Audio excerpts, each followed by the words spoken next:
você que mais uma vez se encontra aqui comigo no canal Chanel Pensador. Você já sabe, todas as sextas-feiras trazemos um tema novo para nossa reflexão, para nossa edificação.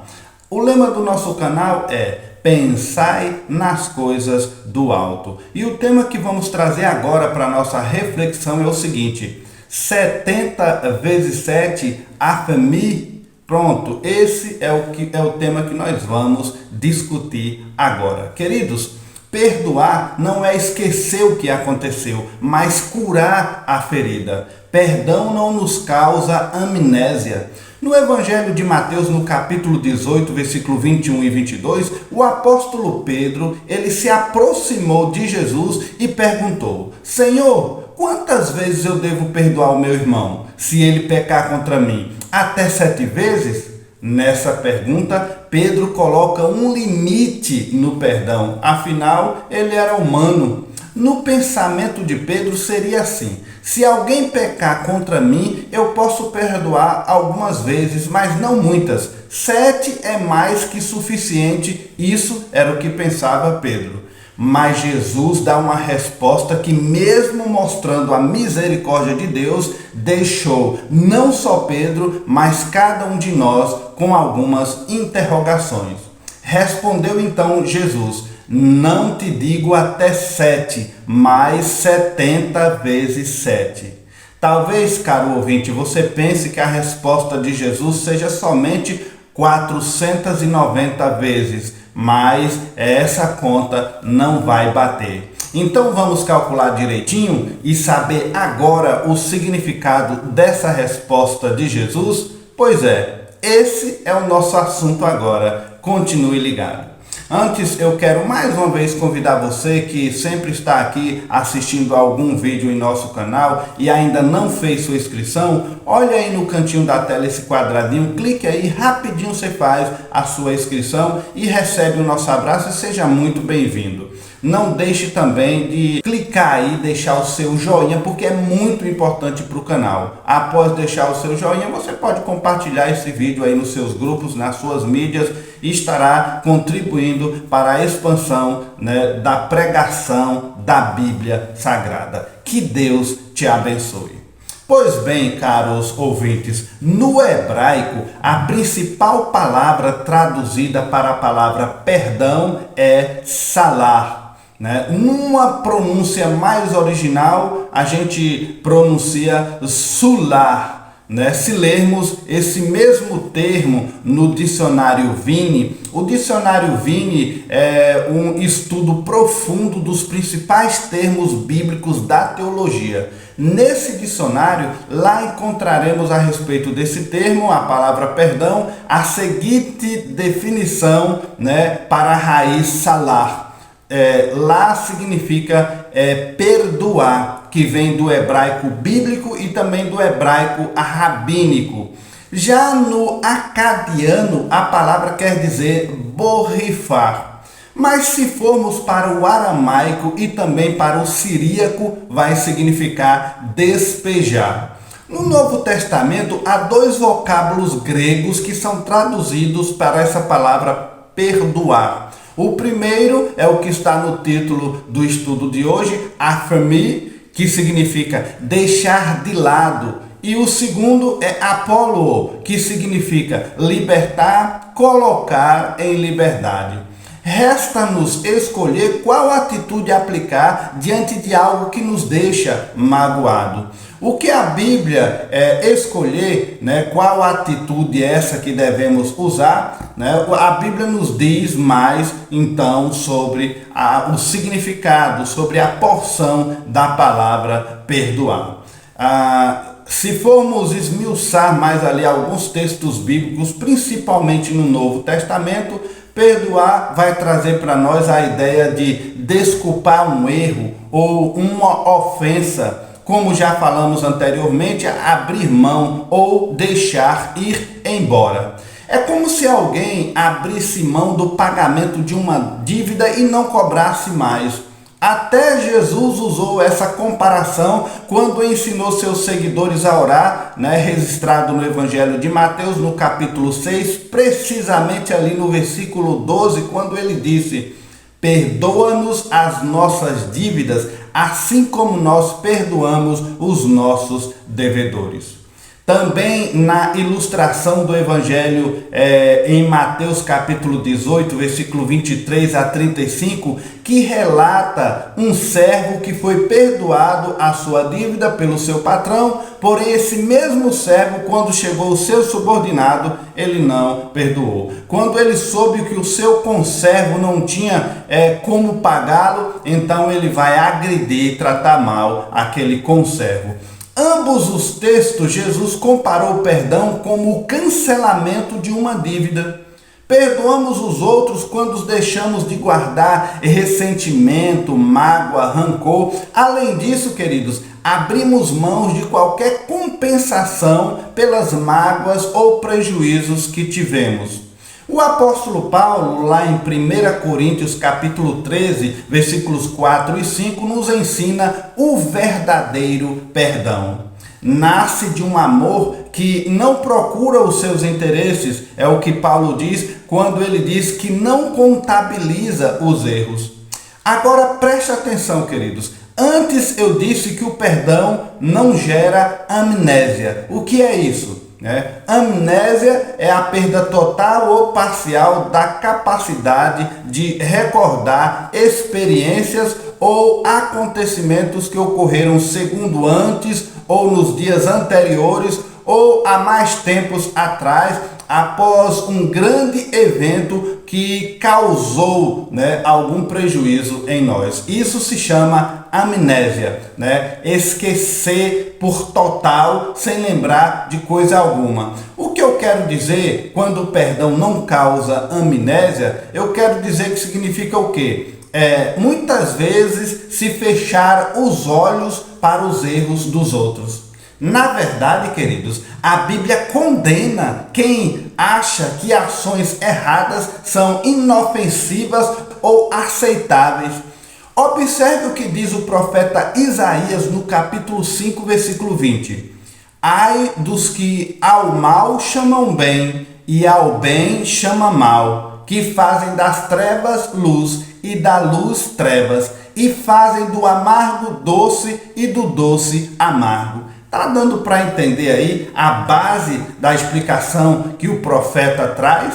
Então, queridos, perdoar não significa fingir que nada aconteceu. Deus perdoou pecados graves do rei Davi, mas não os livrou das consequências de suas ações.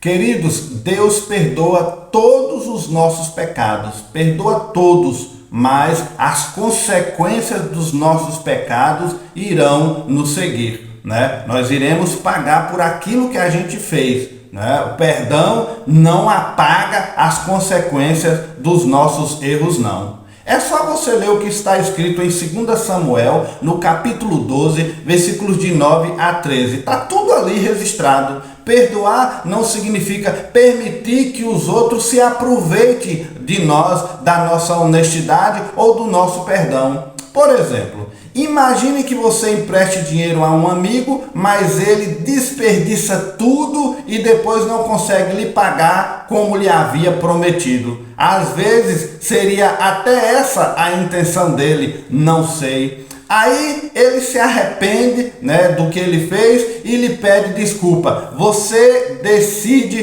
perdoá-lo ou não? Você decide perdoar, mas depois receber a sua dívida. Isso quer dizer que você não guardará ressentimento, nem ficará falando mal dele, nem desse assunto, O perdoa, mas quer entrar em acordo em questão da dívida. Ou então, talvez até você decida perdoar toda a dívida e não querer saber mais sobre aquele assunto. Mesmo assim, eu creio que você não queira mais emprestar dinheiro a esse amigo ou prestar algum favor a ele, meu querido. Ou talvez você nem considere mais como amigo. Observe o que diz o Salmo 37, versículo 21.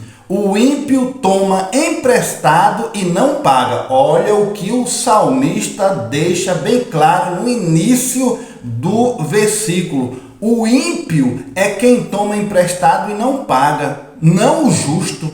Tá dando para entender? Ele continua dizendo: mas o justo se compadece e dá. Perdoar, queridos, não significa desculpar todo e qualquer erro que alguém faça, a nós.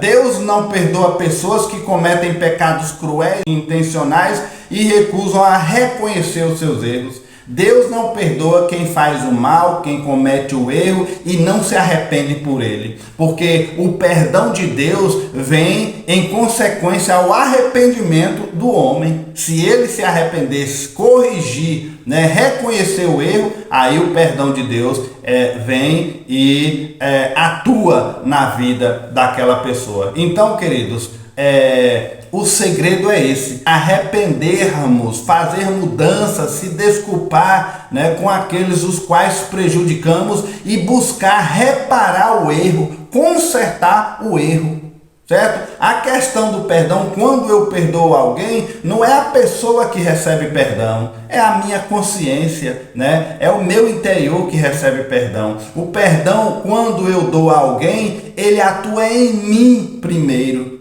Por isso que é interessante perdoar. Agora preste atenção em tudo que nós já falamos aqui em relação ao perdão. Perdão não causa amnésia, perdão não passa a mão na cabeça, perdão não é proteger o erro de alguém, perdão é você não ter mais raiva, mágoa, ressentimento da pessoa, mas orar e pedir a Deus que aquela pessoa se conserte, se arrependa e reconheça o erro que causou. Devemos nos arrepender, fazer mudanças para que não venhamos estar causando estragos nas pessoas de forma material, de forma psicológica. Em Provérbios capítulo 28, versículo 13, está escrito assim: o que encobre as suas transgressões nunca prosperará, mas o que as confessa, e as deixa, aí sim, esse alcançará misericórdia, alcançará o perdão de Deus.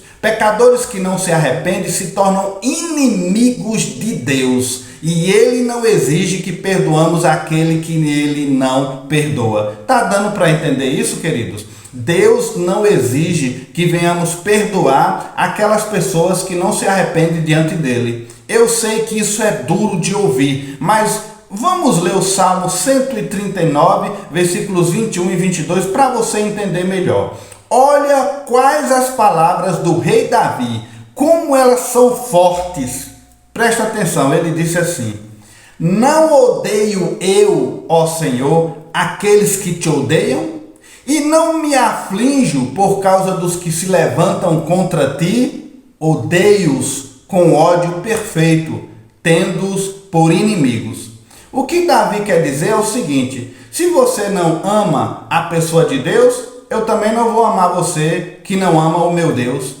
Se você não gosta do meu Deus, como é que eu vou gostar de uma pessoa que não gosta do meu Deus? É isso que Davi está dizendo. E se você foi vítima de um ato cruel e a pessoa que fez isso se recusar a pedir desculpas e não admitir o seu erro, então a Bíblia dá o seguinte conselho para a gente numa situação dessa. Salmo 37, versículos 8 e 9, diz assim: não fique com raiva, não fique furioso. A pessoa cometeu um erro com você e ela não se arrepende, não admite o seu erro e coloca toda a culpa em cima de você, você sendo justo. Olha o que o salmista diz no Salmo 37, não fique com raiva, não fique furioso, não se aborreça, pois isso será pior para você. Lembra do que falamos anteriormente, que o perdão primeiro atua em nós, por consequência abençoar os outros. Então, quando a gente dá perdão, às vezes a gente acha que está perdoando a pessoa. Não, estamos primeiro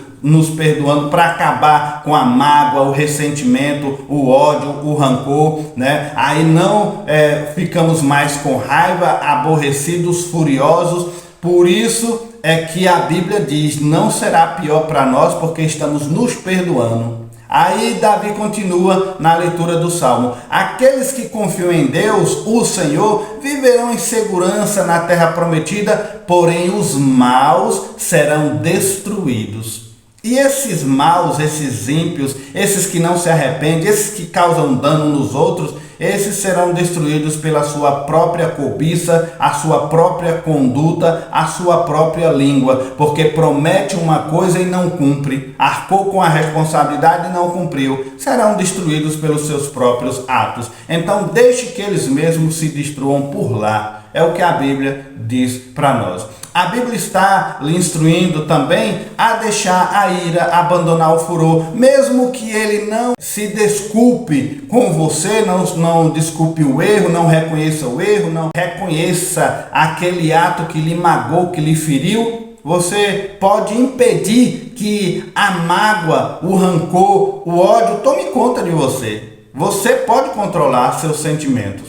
Confie que Deus julgará essa pessoa e não você. Agora seja sábio, né? A pessoa lhe passou uma rasteira, né? Lhe causou um dano, você perdoou ela, tudo bem, mas você vai abrir sua vida em confiança outra vez para essa pessoa? Então seja sábio, meu querido. A Bíblia lhe instrui a usar de sabedoria. Seja bênção em todos, mas também não seja tão bobo nas circunstâncias e nos acontecimentos diários com as pessoas que estão em sua volta. Confie em Deus, que é Ele que vai julgar a pessoa, certo?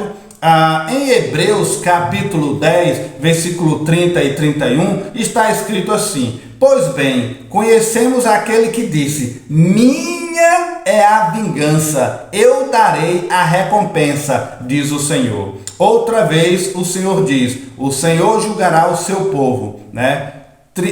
Horrenda coisa é cair nas mãos de um Deus vivo. É o que diz a palavra. É muito consolador saber que em breve Deus tirará do nosso coração toda e qualquer mágoa, dor que tenhamos que suportar, por mais profunda que seja. Deus vai restaurar o nosso interior. Perdoar, queridos, não significa apenas desculpar, né? Se calar, esquecer todos os delícias que alguém cometeu contra nós. Às vezes a questão não é se vamos perdoar ou não um aparente deslize que fizeram contra nós. Em alguns casos precisamos reconhecer, né, que ficamos ofendidos e que nos machucaram. Em alguns casos nós precisamos fazer conhecer a pessoa de que o ato dela nos prejudicou, né? Não ficar calado e não achar que aquilo não causou um dano em nós. Precisamos ser claros para que essa pessoa veja que o ato dela prejudicou, entendeu? Com sabedoria, né? Com amor. A Bíblia diz em Eclesiastes capítulo 7, versículo 9: não fique ofendido facilmente, pois ficar ofendido é a marca dos tolos.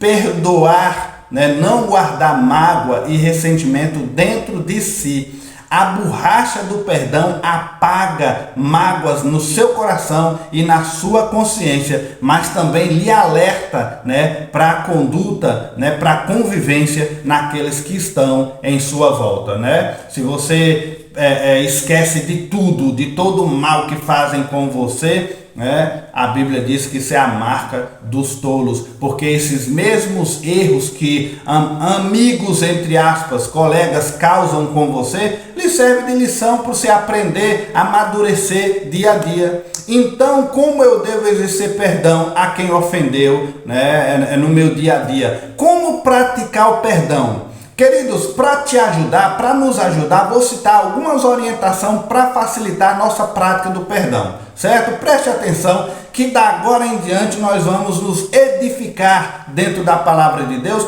e ela vai nos orientar a como nos colocar, nos portarmos diante de situações assim corriqueiras, né? No perdão, na mágoa, no ressentimento, né? Aqueles que nos machucaram. Lembre-se do que está envolvido em perdoar. Perdoar não significa fechar os olhos aos erros dos outros ou fingir que nada aconteceu. Você simplesmente abre mão de guardar ressentimento, rancor, a raiva e segue em frente. né? Mas algumas orientações para nos ajudar melhor nesse assunto. Primeiro, perdoar é reconhecer que esse perdão vai trazer benefícios para ambos, né? Abrir mão da raiva e do ressentimento pode ajudar você a manter a calma e o domínio em toda a situação. Isso vai melhorar a saúde física e mental e vai aumentar ou conservar a tua felicidade.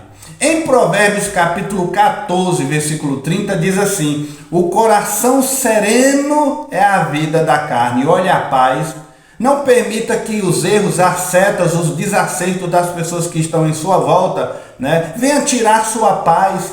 Perdoe, né? Arranque de você tristeza, mágoa e faça com que o seu coração e sua mente viva sereno, né? Olha o que a Bíblia continua dizendo: mas a inveja é a podridão dos ossos.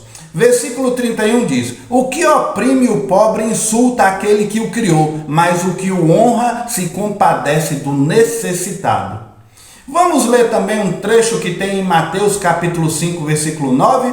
Bem-aventurados os pacificadores, porque eles serão chamados filhos de Deus. Uma outra passagem na Bíblia vai dizer: se depender de você, tenha paz com todos os homens. Então, queridos, a paz parte de nós para alguém que está em nossa volta. Não busque paz das pessoas para você. A paz tem que partir de você. O perdão, né, que arranca mágoa, ressentimento e ódio. Além disso, o fator mais importante está no segredo de ganhar o perdão de Deus. Porque quem sempre perdoa está sendo perdoado por Deus.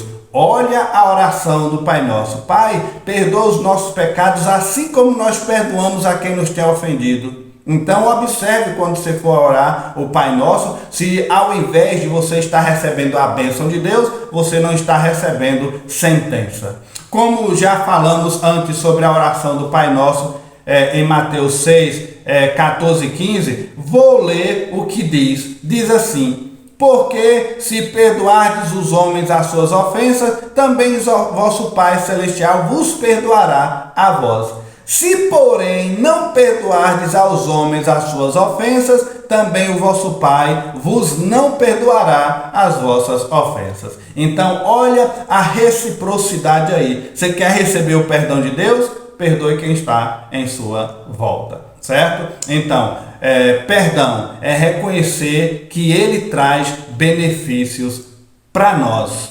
ok? Uma segunda dica que eu trago para você no vídeo de hoje é: coloque-se sempre no lugar do outro, né? Às vezes nós temos dificuldade de perdoar porque usamos aquela frase que é costumeiramente usada: foi ele quem errou, foi ele quem pisou no meu pé, foi ela que me magoou. Aí o perdão não sai, porque a gente sempre vai colocar, né, o peso na outra pessoa. E quem está acumulando rochas no nosso sentimento? Nós mesmos, né? Serenidade traz vida para nós e ela vem através do perdão. Coloque-se no lugar do outro, porque todos nós somos imperfeitos, né? Na epístola de Tiago, capítulo 3, versículo 2, diz assim: todos tropeçamos de muitas maneiras. Se alguém não tropeça no falar, tal homem é perfeito. Bem, a Bíblia está dizendo aqui então que todo mundo tropeça, porque não tem ninguém perfeito na face da terra. E o versículo termina dizendo: sendo também capaz de dominar o seu corpo, então é perfeito. Então, nós não dominamos o falar e nós também não dominamos o nosso corpo, porque não somos perfeitos. Então, querido, perdoe, porque amanhã ou depois você vai carecer do perdão de alguém, porque você também erra, porque nós falhamos no falar e em nossas atitudes. Então, não venhamos guardar o perdão dentro de nós achando que somos santos e perfeitos e que não erramos também. Nós erramos e bastante. Então, perdoe para que isso seja recíproco, né? Você perdoa alguém, amanhã alguém pode desejar perdão também. E se você perdoa, então lembre-se da oração do Pai Nosso. Se eu perdoo alguém, o Pai do céu me perdoará também. Ok? Uma terceira dica que eu quero trazer para nos ajudar nesse assunto é que devemos ser razoável. Quando tivermos de lidar com uma ofensa pequena, podemos aplicar o conselho da Bíblia, né? O qual Paulo escreveu em Colossenses, capítulo 3, versículo 13. Nos orienta bem assim. Diz assim, Paulo: continuem a suportar uns aos outros. Suportar, né? Você não consegue mudar ninguém, né? Mas o seu perdão pode mudar o seu interior. Pense assim. E isso é a mais pura verdade o que a Bíblia nos diz, pois existem alguns queridos que nós precisamos de fato suportar a todo custo, porque quanto mais a gente perdoa esse querido, mais no calo da gente ele pisa. O querido abençoado que nós devemos suportar. Porque senão, queridos, nós podemos cair até na síndrome de Davi e tem dia que a gente levanta, né, com essa síndrome, com vontade de apedrejar esses queridos. Mas a Bíblia pede calma, suporte-os, né? Uma outra dica que a Bíblia nos orienta na questão do perdão é: não se demore de perdoar alguém.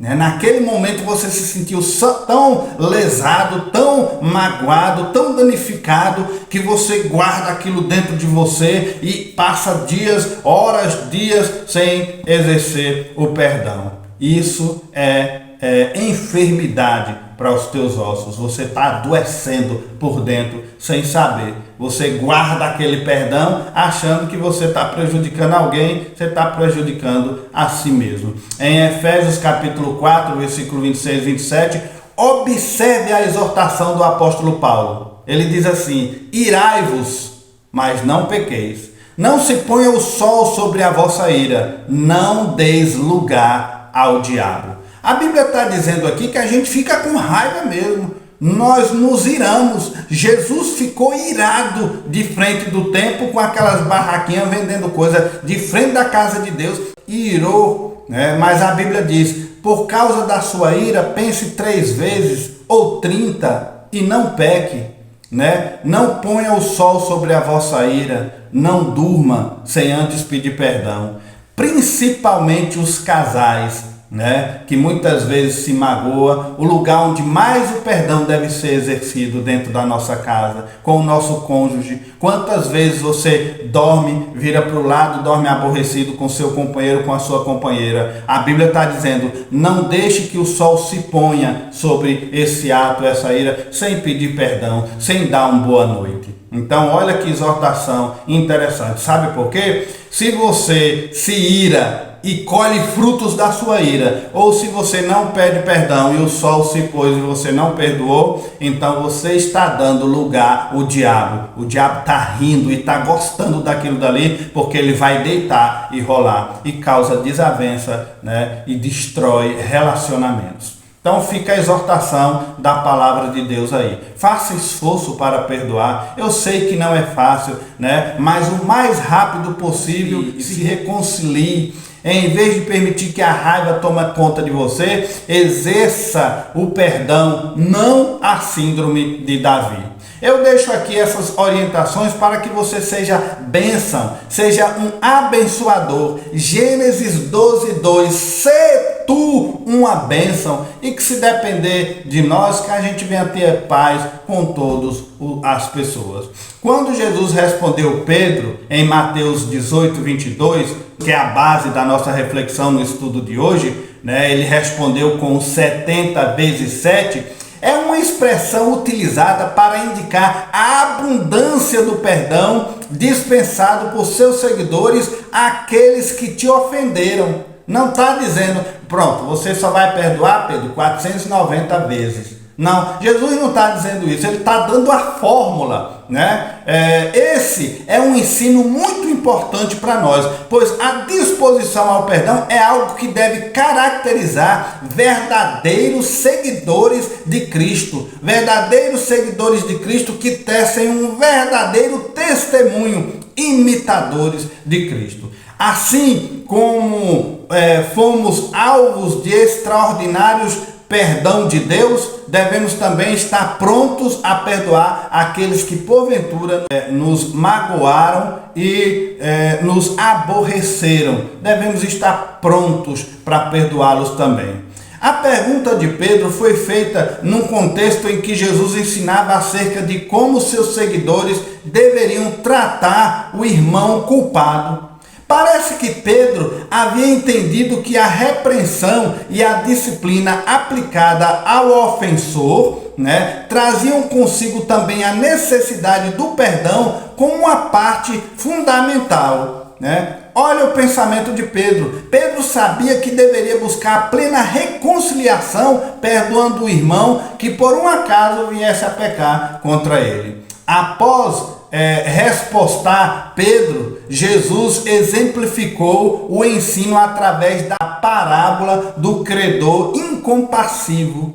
Agora, queridos, o significado de perdoar 70 vezes 7 parecia para Pedro que ele enxergava o perdão como algo quantitativo ou qualitativo, mas não era isso que Jesus estava ensinando. Ele pergunta a Jesus se devia perdoar até 7 vezes, como se o perdão pudesse ser mensurado. Ou até pensasse ele que ao propor perdoar 7 vezes, Jesus lhe elogiaria pela generosidade. Poxa, 7 vezes vou perdoar o meu irmão. Queridos, o professor de teologia William Hendrickson, que viveu entre os anos de 1900 a 1982. Esse moço é formado em PhD, em teologia, doutor em teologia do Seminário Teológico de Princeton. Ele foi professor de literatura do Novo Testamento, onde ali ele iniciou uma série de comentários que mais tarde foi completada, essa série aí, por Simon Kistemaker, publicada pela Cultura Cristã. Simon Kistemaker, também PhD em Teologia da Universidade Livre de Amsterdã, professor emérito do Novo Testamento, além dos comentários de sua autoria nesta série. Ele também escreveu um comentário sobre as parábolas de Jesus, é uma ótima literatura explicada, vale a pena você conferir. Ele também é teólogo. Esse teólogo é casado com a Jean. Eles residem em Oviedo, na Flórida. Voltando aqui para o professor William Hendrickson, em seu comentário ele diz que a pergunta de Pedro soava como se o espírito de perdão fosse uma mercadoria que pudesse ser pesada, medida e contada. Nós estamos trazendo essas definições aí dos comentários de William. E ele continua, é como o ato de perdoar pudesse ser parcelado pouco a pouco até um limite bem definido, mas a resposta de Jesus definitivamente acabou com esse tipo de pensamento de Pedro. Ele até respondeu a pergunta de Pedro usando da mesma lógica quantitativa, matemática, podemos dizer assim, mas Jesus fez isso de um modo que ficasse clara a qualidade abundante e incontável do perdão. A resposta de Jesus é que traz para a gente que é algo incontável. Você vai entender melhor. É exatamente disso que se trata essa expressão 70 vezes 7. Qualidade abundante, incontável. Toda vez que você for ler na Bíblia que Jesus respondeu, não Pedro, é 70 vezes 7. Jesus está falando de qualidade abundante, incontável. Pedro havia proposto que o limite de perdoar deveria ser 7 vezes, mas Jesus pegou o 7, multiplicou por 10 e ainda multiplicou o resultado por mais 7. Daí vem a fórmula 70 vezes 7. O resultado desse cálculo simples não era ensinar que seus discípulos deveriam perdoar 490 vezes. Jesus não estava dando aula ali de matemática. Ao contrário, o objetivo de Jesus Cristo era ensinar que o verdadeiro perdão jamais poderia ser contabilizado. Ainda nos comentários de William, ele completa dizendo que Jesus usou a expressão 70 vezes 7 para mostrar que o espírito do perdão genuíno não conhece fronteiras. Eu devo estar perdoando sempre. Então você está entendendo tudo que nós já falamos até agora sobre o perdão. Perdão não tem limites. Ah, mas ele que falhou, não importa, o perdão primeiro é para você. O perdão é um estado de coração, não é uma matéria de cálculo. Eu não tenho que estar contando, já perdoei aquele irmão ali umas 10 vezes, mas ele continua no erro, já cansei. Não, é algo sem limite, é uma qualidade abundante e incontável. Nunca se esqueça dessa frase. Jesus falou 70 vezes 7. O que significa? Qualidade abundante, incontável. Até 70 vezes 7. Basicamente, Jesus estava dizendo que os seus seguidores deviam perdoar sem jamais cessar. Eles deveriam demonstrar essa atitude compassiva quantas vezes fosse preciso. Aqui é a argumentação de William Hendrickson no livro Comentário do Novo Testamento.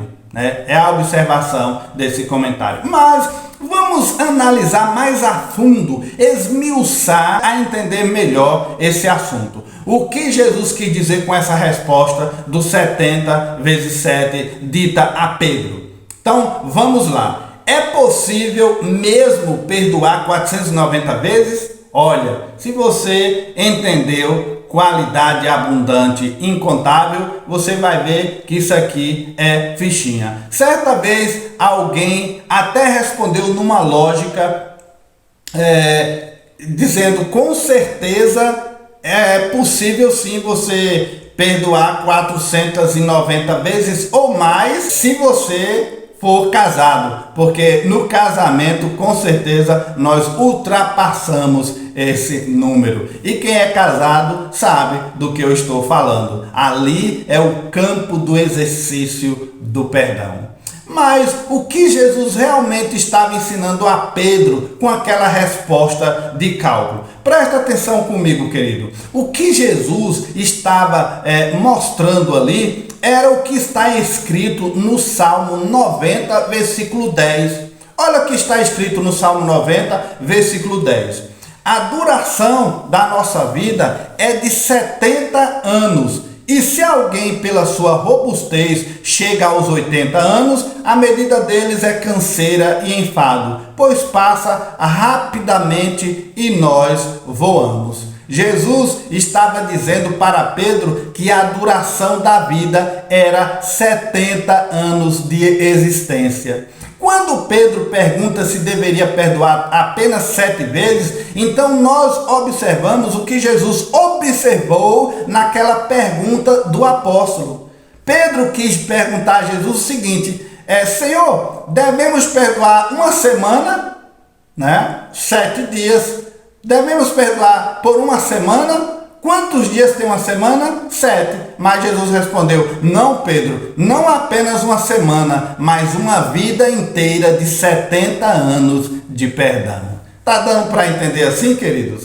Amados, devemos nos atentar agora que isso está na base do cristianismo. Jesus perdoou quem o matou e nós não estamos conseguindo perdoar quem nos feriu. Precisamos aprender a prática, o exercício, o benefício do perdão primeiro para nós. Quando você perdoa, você está também se perdoando, pois quem guarda mágoa, ódio, rancor e inimizade não vive de forma sadia, não tem um coração sereno. Ele está se matando aos poucos, pois está ali entristecendo o Espírito de Deus que está nele. Eu quero encerrar esse vídeo com a leitura de 2 versículos que se encontram no Evangelho de Mateus, no capítulo 5, os versículos 23 e 24, que diz assim: portanto, se trouxeres a tua oferta ao altar, e aí te lembrares de que teu irmão tem alguma coisa contra ti, deixa ali diante do altar a tua oferta, deixa ali e vai reconciliar-te primeiro com teu irmão. Aí depois vem e apresenta a tua oferta. Lembre-se disso. Sendo assim, meus queridos, quando você for ao culto ou uma missa na tua igreja, antes de sair, para oferecer essa oferta a Deus, lembra-se desse texto que lemos, desses 2 versículos que acabamos de ler, e veja se é viável continuar desse jeito, onde você vai prestar uma adoração e Deus não recebe a tua oferta porque você não dispensou perdão a alguém. Eu espero que eu tenha te orientado melhor nesse estudo no vídeo de hoje. Então, pense nisso e reflita no teu coração tudo que você ouviu até aqui. E que Deus te abençoe. E que possamos, a partir de hoje, exercitar melhor o perdão. Que Deus te abençoe.